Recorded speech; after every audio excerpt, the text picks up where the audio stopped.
بسم اللہ الرحمن الرحیم رب زدنی علما۔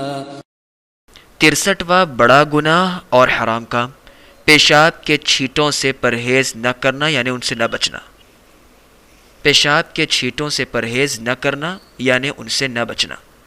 اسلامی شریعت کی ایک خوبی یہ بھی ہے کہ اس نے ہر اس کام کا حکم دیا جو انسان کی حالت کو بہتر بنائے، مثلا گندگی اور ناپاکی ختم کرنے کا حکم دیا، اور اسی لیے قضاء حاجت سے فارغ ہونے کے بعد مٹی کے ڈھیلے استعمال کرنے اور پانی سے استنجا کرنے کو ضروری قرار دیا گیا، اور استنجا کرنے کی وہ کیفیت بھی بتلا دی جس سے صفائی اور پاکی حاصل ہوتی ہے۔ بعض لوگ گندگی دور کرنے میں بہت سستی برتتے ہیں، جس کی وجہ سے ان کے بدن اور کپڑے ناپاکی سے لت پت رہتے ہیں، اور پھر ان کی نماز بھی درست نہیں ہوتی۔ نبی کریم صلی اللہ علیہ وسلم نے ہمیں بتلایا ہے، پیشاب کے چھینٹوں سے پرہیز نہ کرنا قبر کے عذاب کا سبب ہے۔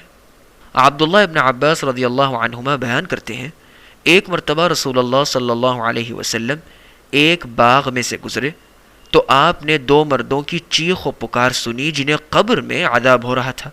نبی کریم صلی اللہ علیہ وسلم نے فرمایا، انہیں قبر میں عذاب ہو رہا ہے اور انہیں کسی بڑے گناہ کی وجہ سے عذاب نہیں ہو رہا۔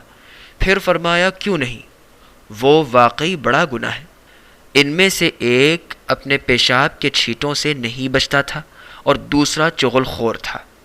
اس حدیث کی تشریح آپ کو چغل خوری کے بیان میں مل سکتی ہے، اس آڈیو سے مراجعات کر لیں۔ بلکہ رسول اللہ صلی اللہ علیہ وسلم نے فرمایا، اکثر عذاب القبر فی البول، مسند احمد جلد 2 صفحہ نمبر 326، صحیح الجامع الصغیر الالبانی حدیث نمبر 1213۔ ایک روایت میں من البول کے الفاظ بھی ہیں۔ اکثر طور پر قبر کا عذاب پیشاب کے چھینٹوں سے پرہیز نہ کرنے کی وجہ سے ہوتا ہے۔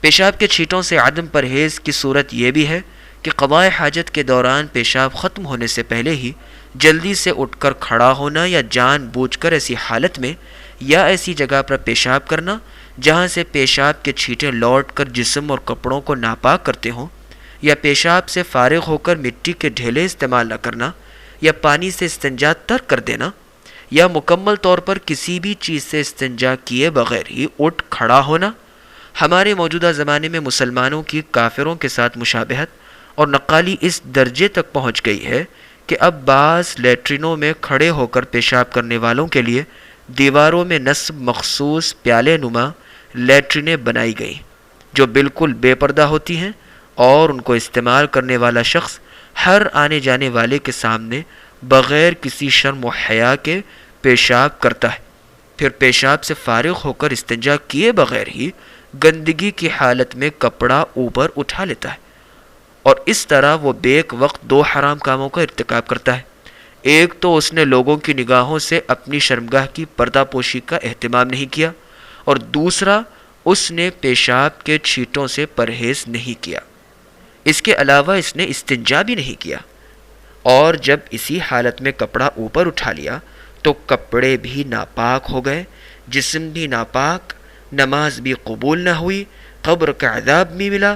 اللہ تعالیٰ، اس کے پاک فرشتے اور نیک مؤمن بندے بھی اس کی اس حرکت پہ ناراض ہوئے۔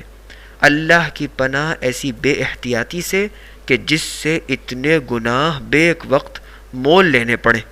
نعوذ باللہ من ذالک۔